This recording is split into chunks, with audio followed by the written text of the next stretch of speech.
ainsi proclamé élu président de la République comme ayant obtenu la majorité des suffrages exprimés.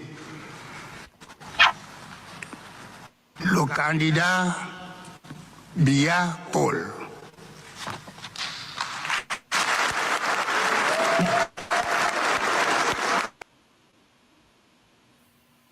Hello, everyone, and welcome again to another edition of your show, Broadcast Unfiltered.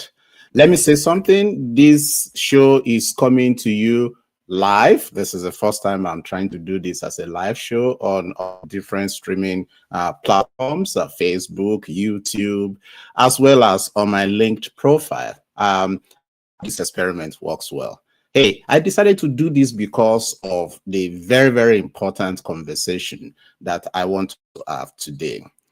In this episode, I want to focus on developments in Cameroon, the post-election crisis that is unfolding in that country.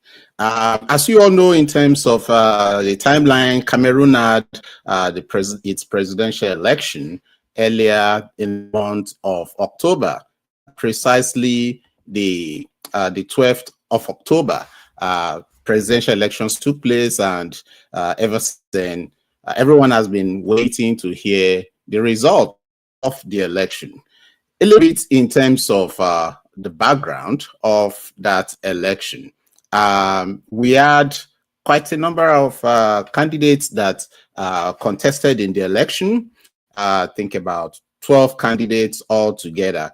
Of course, the remaining candidates came up against the incumbent, President Paul Biya, who, as of today, is 92 years already, and is actually the perhaps the second longest serving president in the world entirely. He's been in office now for well over 40 years, and the election indeed was one that generated quite some interest from different quarters, both in Cameroon as well as outside of Cameroon.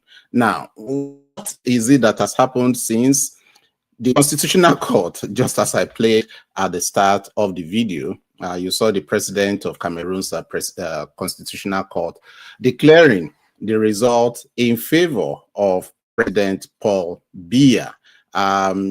The Constitutional Court announced a result that gave over 50%, I think 53 or so percent of the vote to President Paul Biya, 53.66% of the vote to Paul Biya, and his closest rival, the presidential candidate, Mr. Chiroma, who used to be a spokesperson of President Biya. Sometimes in the past, he was awarded some 34% of the vote, and clearly the opposition candidate has always disputed the fact that he won the election and any other result that is announced, contrary to declaring him the winner of the election, was going to be resisted. Indeed, let me play for you one of the videos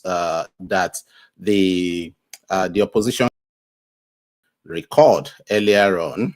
Mr. Chiroma, he did record a video saying that this time around, the people will not, his supporters will not stand for any result that does not declare him as the winner of the election. But it's important for us to look at what the issues are, behind this contested election. Cameroon, as we all know, is a very important country on the continent.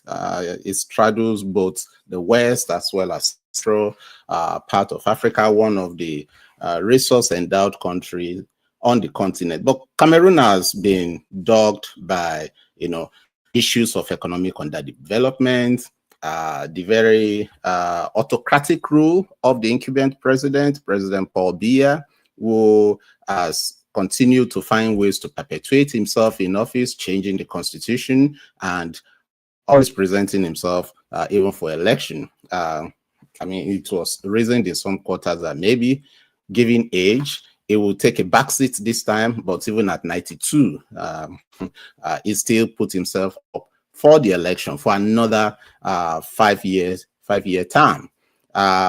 Cameroon is also in the crossfires of insecurity, the issues around Boko Haram, as well as agitation in some parts of the country to secede in the southern part of Cameroon. When you look at the Anglophone speaking part of the country, there's been a lot of agitation from those places that they want to be on their own.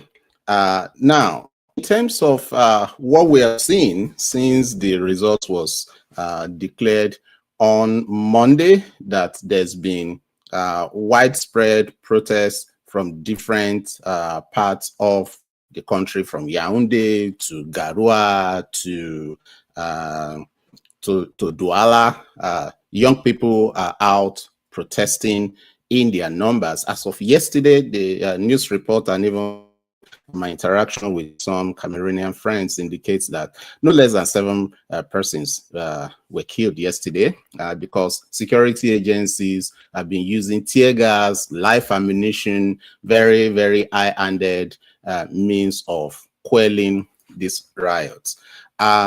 This is indeed a test, a test of the people's will. Clearly, the results declared by the Cameroon Election Commission suggest that even in places where you have issues of insecurity, massive votes were declared, and those votes were declared in favor of incumbent President Paul Biya, which is one of the things that really calls to question the legitimacy of the results that the Election Commission has declared. As we see, opposition is not backing down, and the leading opposition candidate, Mr. Chiroma, has said he is not going to back down. Of course, he has called for peaceful protest, but we know that Cameroon, also being a country with a very huge youth population, many of them who don't feel included in terms of economic opportunities, even in terms of the political process. There's a lot of exclusion on social level, on economic levels, on political levels. The young ones are out and protesting, and the challenge as it is right now is, what is the way forward, for Cameroon in this current logjam? Is the situation going to continue that we will see more of this protest springing up in different parts of the country? And how long is the military going to stand to keep, using high-handed means of quelling a public protest? As that is happening, we know that citizens are not going to give up very, very easily. And the question that we're asking right now is, what is the way forward? We understand, Mr. Chiroma, I don't know how true this is, but I understand that he's been offered the prime ministership position. What do you think? If he's been offered the prime ministership position, does that speak more to the veracity of his declaration that he actually won that election? I think one of the things that we should be calling for is for the Election Commission to show more transparency. Where are the results? And how did the Constitutional Court come to the decision that it announced that President Paul Biya has been returned to office? I think anything short of a very transparent, show of how this election results came about may continue to agitate the people and will not stop demand even for that the results as it stands right now is not legitimate.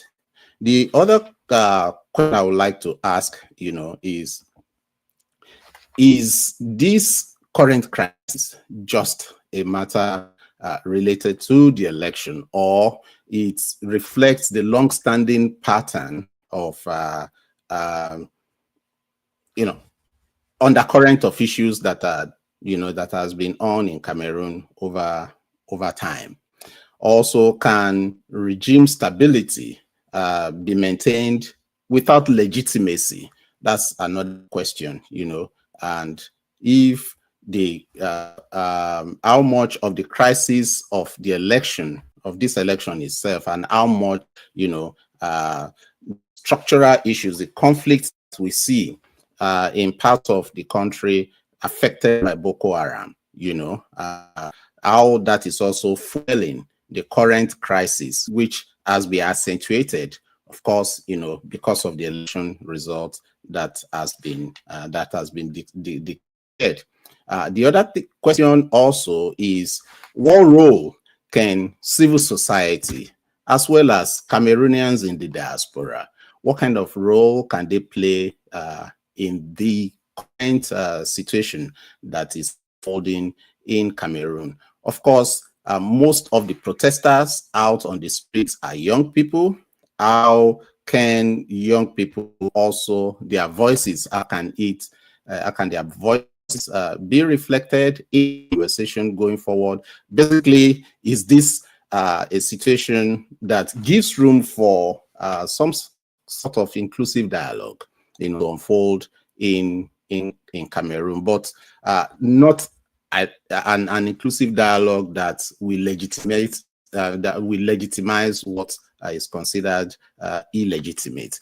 How can this current situation open the door for Cameroon to embark on structural reform of its electoral system, reform of many of its democratic institutions that, of course, over years of very autocratic rule by the current regime, has not been able to function independently as they should in a proper democratic setting? So these are the questions I would like to see. The situation, I would like to ask, the situation obviously calls for urgency.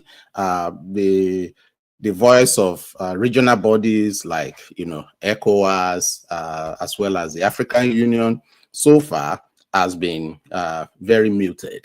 What role should the likes of the African Union, the sub-regional groups, what role should they play in this situation, to bring about dialogue, to bring about,